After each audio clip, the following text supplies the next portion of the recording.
The Second World War was a time in which huge steps were taken with regards to military vehicles and technology.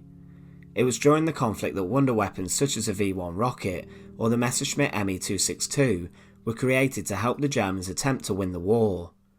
However, some of the most iconic vehicles associated with World War II are without doubt the Tiger tanks that were deployed on various theatres by the Wehrmacht.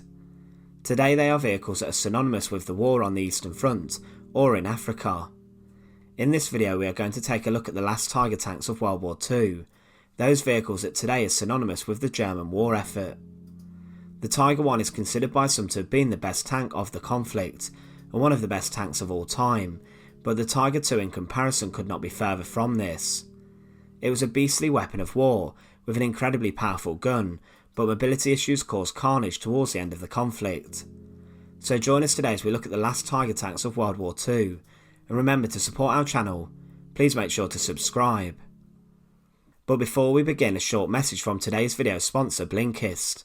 There is only one thing we all need, and that's more time in the day, but Blinkist is a fantastic app that has allowed me to delve into some of the best books out there and maximise my productivity. Blinkist is a great app which takes some of the best non-fiction books out there and puts them into a 15-minute text and audio explainer. These are known as blinks, and you can use these to delve into many different topics such as philosophy, science and our favourite history. I use Blinkist when commuting to work, and I am finding that this is a brilliant start to the day, and I already feel more knowledgeable. The audio option has been brilliant for this, and it's made my commute much more enriching. Personally, I've enjoyed listening to the Blink on Sapiens by Yuval Noah Harari, a book which I've always wanted to read for so long, but I just haven't had the time to get around to do so. I would definitely recommend this, along with many other great titles found within the history section. With Blinkist there are already 14 million active users, and you can get access to all of the titles also whilst offline. With Blinkist, the first 100 people to go to my link, found in the video description, are going to get unlimited access for 1 week to try it out. Also, you will get 25% off if you want the full membership. The 7-day trial is completely free, and you can cancel at any time during that period. And once again, thank you to Blinkist for sponsoring this video. So the Tiger tank, be it the Tiger I, King Tiger or Tiger II, or any variant of the iconic Second World War tank, is synonymous with the conflict. Compared to other contemporary tanks from other countries' militaries, there are actually very few Tiger tanks of any variation in existence today. This is mostly due to the fact the numbers created compared to tanks such as the T-34 or Sherman are greatly lesser, and because of this there are hardly any running variants. In fact, there are very few parts in existence relating to the Tigers, as most of them were destroyed by various Allied forces and the Red Army once they encountered them.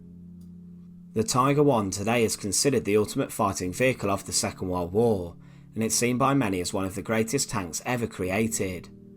When it hit the battlefields of the Second World War, it was miles ahead of anything that the Germans' enemies had, and on board it had a colossal 88mm KWK-36 gun, capable of immense damage. The Tiger I saw service in Africa, in Europe and on the Eastern Front, and it gained a fearsome reputation. Allied tank crews greatly feared encountering a Tiger, to the point where they mistook Panzer IIIs as Tigers. It had great armour around, but was considered to have been over-engineered.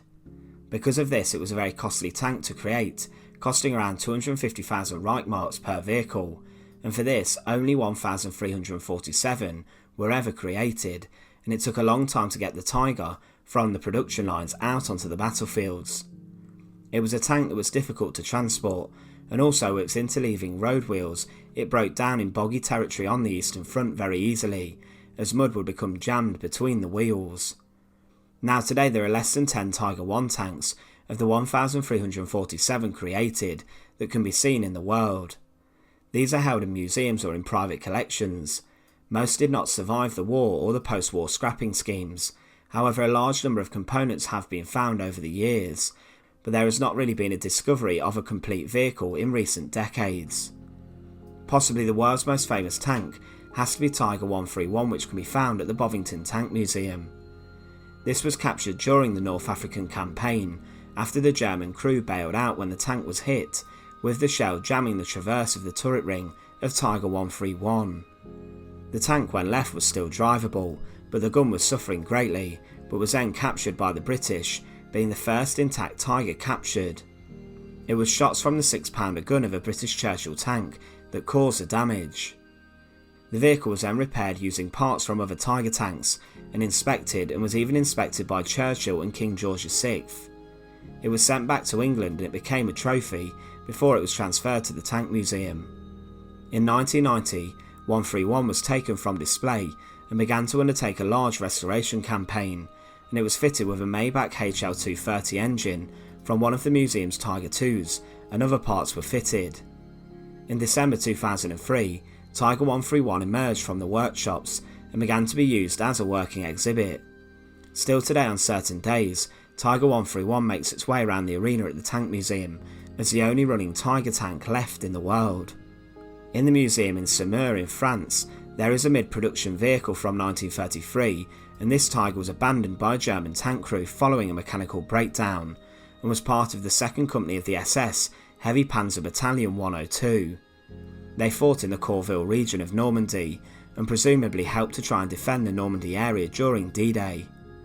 It was later recommissioned into the Free French Army, and was taken back to Germany by the French forces, after they went on the offensive, forcing the German army back.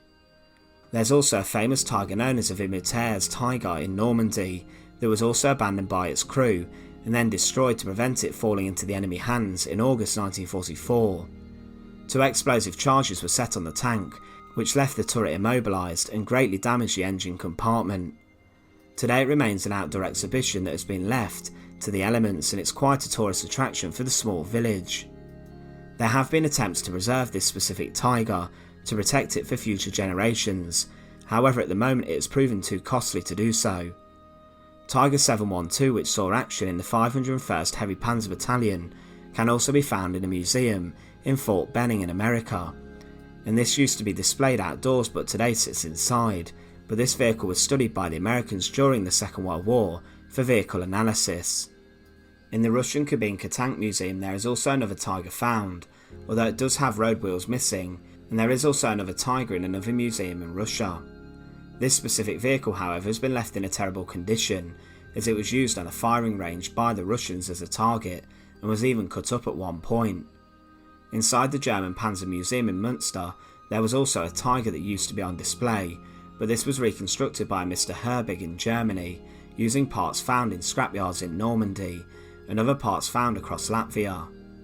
It's known by its nickname as the Franken-Tiger, but has since been returned to its owner for further restoration, and inside the Münster Museum is a detailed replica made with the German Bundeswehr. There is also a Tiger undergoing renovation with the Australian Armour and Artillery Museum, using different parts salvaged from battlefields similar to the Franken-Tiger.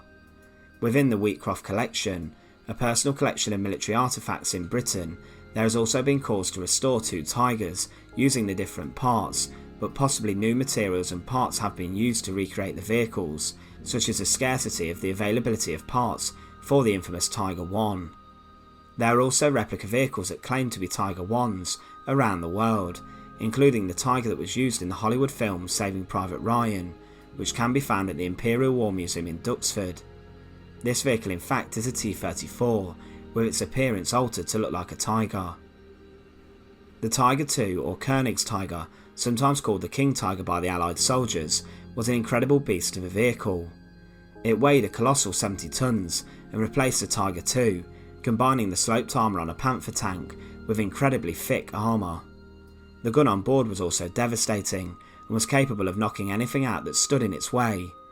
It was first used in combat during the invasion of Normandy, as the Germans sought to knock out the advancing Allied vehicles, and it was another Tiger greatly feared.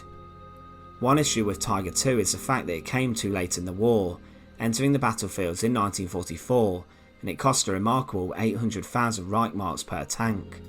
For this, only 489 were ever made, but it gained a reputation as a tank capable of taking incredible damage and also inflicting it, but was known for being a horrifically unreliable tank, suffering greatly with mechanical breakdowns and reliability issues. One thing with a Tiger II you can't help but admire though is the sheer size of the vehicle, and no matter what an Allied tank crew was sitting in, they must have felt fear when a King Tiger was spotted on the horizon. They were capable of wiping out scores of enemy tanks. Today there is only one working example of a Tiger II, being found at the Saumur Museum in France. It has a production turret which can be viewed, and it belonged to the 101st SS Heavy Panzer Battalion. As with many Tiger IIs, this particular vehicle was abandoned by the tank crew after suffering engine issues in northern France. This today can be viewed on particular days, but there are larger numbers of Tiger IIs in museums. There were 2 found at the Tank Museum in Bovington. One is on loan and the one on display dominates the new World War II display, looking incredible.